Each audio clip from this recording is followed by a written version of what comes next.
Hey there, thanks for tuning into Duckbricks. I'm Chris, and welcome to LEGO Mini Reviews, the show where I review a ton of different LEGO vintage and new sets right here on the Duckbricks YouTube channel in a short form format.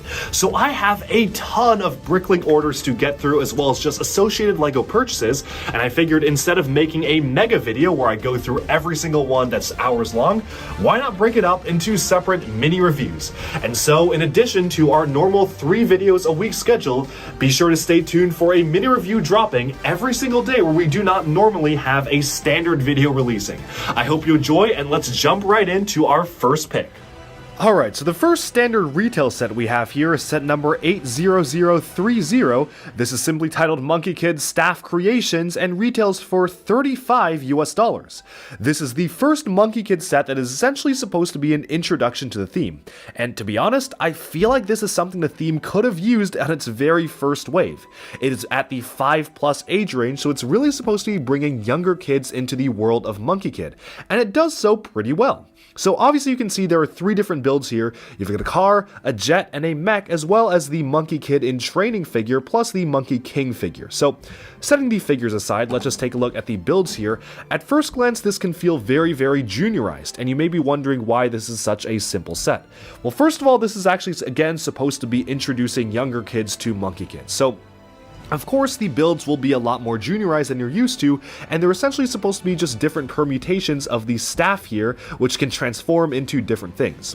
That being said, this set actually has a pretty cool gimmick that I actually really appreciate and think that it's cool that LEGO included it as a set of its own. So, first of all here, you can immediately see that this mech is using the brand new SCCBS system. This is a system that had been designed for LEGO Ninjago specifically, but not necessarily only restrained or confined to Ninjago, which obviously you can see it being in use here. I talked about this a lot in the actual video where the LEGO designer responsible for SCCBS explained the entire logic and thinking behind the system during a massive interview. So do go check that video out in the description below if you do want to check that out. But of course, the basic premise of this is a way for kids to build 5+ mechs without actually having to worry about posing them. You're supposed to be able to just plop them down and they will stand up, which you can see right here is basically how they would work. Even if the legs are kind of just moved out of angle, you just need to really just plop it down and they'll stand up just fine on their own without kids having to fidget with the legs at all. However, again, as I mentioned, the set hides a secret because as you can see here, this can detach, these can detach, and now you're stuck with a few different modules. So, that's interesting. Well, let's see what we can do with that. You can see here, first of all, we have this car. Very kind of basic racing car, but first of all, this comes off. This comes off. This comes off here. The back of the staff is off as well. And these 2 side pieces come off. So, alright, now we're getting somewhere. We have a few more blocks to work with here. Taking a look at the jet, you can probably see where this is going. Pop that off, pop this off, pop the wings off, pop this off as well. And now we have just a lot of different Monkie Kid related modules. And what's super cool about this is that LEGO actually introduced a brand new piece to be used in this particular form of play. As you can see here, there is a piece here that may seem like a composite of existing LEGO pieces, but if I remove it just to showcase the piece here, it's actually a brand new element that's specifically designed to facilitate connections to make it easy for kids to add things on and off of this piece, which I think is a pretty cool element. It's certainly very interesting, a very specialized piece, but it was needed and very necessary for the set to retain its sort of modular look and feel. So, with all these modules now, let's see what we can do. So first of all, let's go with something that actually is recommended for the LEGO designers to do, which is actually kind of a cheeky nod to an original LEGO theme. Putting the mech back together, you just have a basic mech, but wait, if we add on these extra blocks here to kind of space it out a little bit, you can put the wings here, and this is basically the mech but with wings added on. Now, astute LEGO construction fans may notice that this seems somewhat familiar. You see, this exact configuration is specifically supposed to be a direct reference to LEGO Galador, which was a failed line of LEGO construction sets from 2002 featuring the main character, Nick Bluetooth, transforming his arms into wings in this exact configuration. He had some missile launchers here, the wings were even pointed in the shape. It is supposed to be a direct reference to Galador, so that's pretty funny, but that's kind of the more basic of things you can do here. You can kind of just get this in a mech with wings, but there's actually a lot more interesting things you can do because, of course, all of these are different modules, and it's really nice to be able to have a lot of kids be able to play with this in different configurations. So let's say I want to add some sort of a mech with wheels on it. So first of all, we can just pop the legs onto here. That's interesting. That kind of elongates the torso there. And if we want this to have wings as well, well, of course, we can just pop those on here. So that's really nice to get. So this is really trying to kind of combine all of the different build aspects here.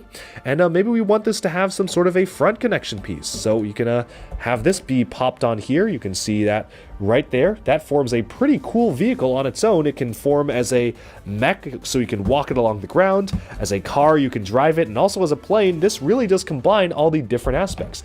Of course, you can do all sorts of different stuff too. So maybe I want to really showcase the staff element there. I can just add the staff piece on right at the top here, so it really shows it's part of the staff. Or maybe I don't want the legs. Maybe I just want something else. So then I can maybe pop this on or pop the wings onto here, make it a jet and car combo here. All sorts of different play experiences, and heck, what if I just want one of the massive arms sticking out here, so maybe I can drive this around, you can use it to kind of bash things down, and you can use this right here. This is its own build itself. The possibilities are pretty endless with the set, and that made me appreciate this a lot more.